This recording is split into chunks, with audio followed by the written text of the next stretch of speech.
अयोध्या में राम मंदिर का निर्माण, ये 1947 में भी हो सकता था, 48 में हो सकता था, 49 में हो सकता था, 50 में हो सकता था, कभी नहीं हुआ। उल्टा उस समय की सरकारें लगातार पैरवी उल्टी करती थी, कहती थी राम हुए ही नहीं, कहते थे कृष्ण हुए ही नहीं, राम सेतु को तोड़ रहे हैं, कहते राम हुए ही नहीं। सुप्रीम कोर्ट में एफिडेविट देते हैं, कहते राम हुए ही नहीं। इसको मिथक मानते थे। कितना बड़ा अपमान। हम गांव गांव में मिलते हैं, अभिवादन हमारा क्या होता है? राम राम जी, राम राम का संबोधन होता है। हमारे आराध्य प्रभु श्री राम को जिसने नकारने का काम किया, प्रभु ने उनको ऐसा ठुकरा दिया कि हमेशा के लिए वे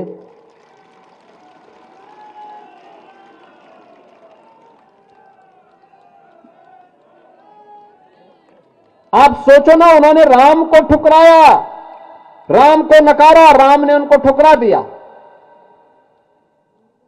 और आज तो राम मंदिर, आपने देखा होगा अयोध्या में राम मंदिर का निर्माण कितना भव्य तरीके से आगे बढ़ चुका है। भव्य राम मंदिर का निर्माण अयोध्या धाम में हो गया। यह वह ताकत है जब 145 करोड़ का भारत बोलता है तो 500 वर्षों की समस्या जो थी, उस विकट समस्या का भी समाधान होता है। जब भी हम एकजुट होकर के बोलेंगे, सोचेंगे, एक सामूहिक प्रयास करेंगे, राम मंदिर जैसी सफलता प्राप्त होगी। कोई ताकत आपको रोक नहीं सकती है।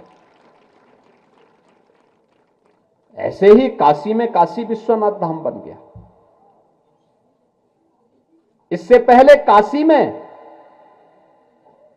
एक साथ 50 श्रद्धालु दर्शन नहीं कर सकता था। आज एक साथ 50,000 श्रद्धालु वहां पे दर्शन कर सकता है। इतना बड़ा कॉरिडोर बन गया है। अन्य धर्मस्थलों में भी इसी प्रकार की व्यवस्था की गई। मथुरा वृंदावन में भी यही व्यवस्थाएं चल रही है। बहनों और भाइयों, करने की इच्छा शक्ति होनी चाहिए। व्यक्ति के मन में भाव हो। ये भारत की जो आस्था है, भारत की आस्था केवल एक आध्यात्मिक आस्था नहीं, यह आध्यात्मिक आस्था के साथ साथ राष्ट्र चेतना की भी एक तप्त दीप है, एक प्रज्वलित दीप है।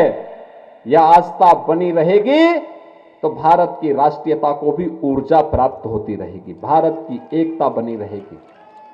उत्तर से लेकर दक्षिण तक, पूरब से पश्चिम तक भारत को यह आस्था जोड़ती है। यही आस्था हमारी सबसे बड़ी ताकत है। याद रखना, यह आस्था को बनाए रखने के लिए हम सबको अपनी उन कमियों को दूर करना पड़ेगा।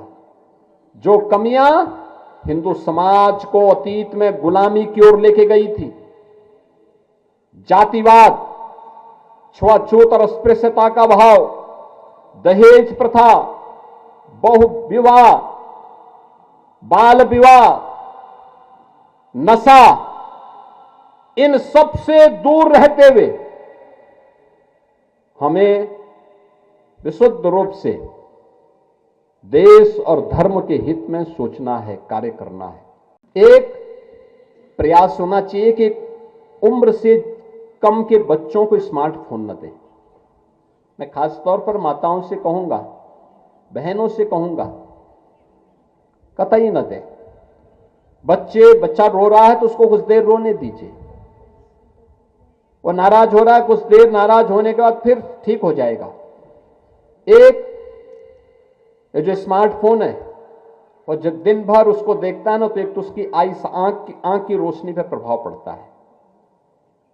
दूसरा, जितना समय वह उस स्मार्टफोन पे खर्च कर रहा है, 4 घंटे, 5 घंटे, 6 घंटे, 8 घंटे, उतना समय वह अगर अपनी पाठ्य पुस्तकों और अच्छी पुस्तकों को देखें, उस पर लगाएं, योग करें, व्यायाम करें, कसरत करें, इस पर लगाएगा तो उसका जीवन सुंदर होगा, व्यवस्थित होगा, आगे बढ़ेगा। वो स्मार्टफोन उसका समय भी खराब कर रहा है, उसका श्रम भी खराब कर रहा है, उसकी आंखों को भी खराब कर रहा है और उसकी सोचने की सामर्थ्य को भी, बुद्धि को भी कुंठित कर दे रहा है। डिप्रेशन का शिकार हो रहे हैं लोग। तमाम ऐसे गेम उसके साथ जुड़े हुए हैं जो गेम उसको नकारात्मक दिशा की ओर ले जा रहे हैं। तो नशा के साथ साथ स्मार्टफोन को भी रोकने की दिशा में एक नया प्रयास हमारा होना चाहिए। नशा को रोकने, नशा और स्मार्टफोन दोनों पर बराबर प्रहार। और जो हमारे युवा साथी हैं उनको भी मैं कहूंगा स्मार्टफोन का कम से कम इस्तेमाल जितना हो सके उतना ही करिए। दिन भर उसको कान में बंद रखिए, दिन भर उसमें मत देखते रहिए। परिवार के बीच में है तो कुछ समय अपने परिवार के लिए निकाल लीजिए, परिवार के लोगों के साथ बातचीत करिए। भोजन के समय, पूजा के समय एकदम बंद करके रख दीजिए, उसको आने दीजिए जिस जिसके फोन आ रहे होंगे। जब पूजा से मुक्त हो, भोजन करने के बाद मुक्त हो, उस समय फिर बात करके उसको कॉल बैक कर दीजिए। अब तो इनकमिंग आउटगोइंग को दोनों कॉल अब तो मुफ्त ही है, तो फिर उसमें कौन ऐसी बात होने जा रही है। रात्रि में सोते समय भी इसको बंद करके रखिए। इमरजेंसी हो तो इमरजेंसी में बात करने वाला व्यक्ति आपको सूचना दे दे, लेकिन सामान्य समय उसको बंद करके रखिए। ये स्मार्टफोन एक समय के बाद एक नई बीमारी पैदा करने वाला है और वह है डिप्रेशन का। एक बड़ी लंबी संख्या इसका शिकार होने जा रही है। इसके कारण आत्महत्याओं की प्रवृत्ति बढ़ी है, छोटी छोटी बातों में। अरे जीवन में सफलता और असफलता एक दूसरे के पूरक होते हैं। हमेशा सफलता ही मिले या आवश्यक नहीं।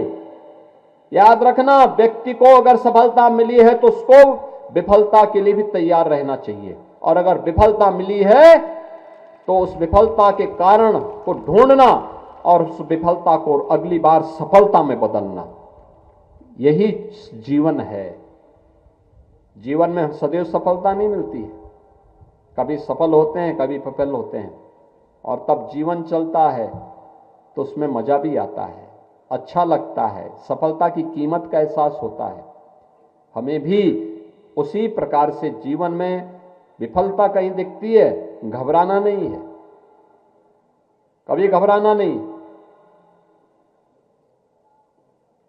विफलता है, हम मुकाबला करेंगे। चुनौती हमारे सामने है, हम उसका मुकाबला करेंगे, उसको और अच्छा बनाने का प्रयास करेंगे। हम क्यों घबराएं? कोई आपके भाग्य को थोड़ा ले सकता है। और जब तक ईश्वरीय कृपा नहीं होती न तब तक कुछ भी नहीं मिलने वाला है, और अगर ईश्वरीय कृपा हो गई है तो कोई आपको रोक भी नहीं सकता है।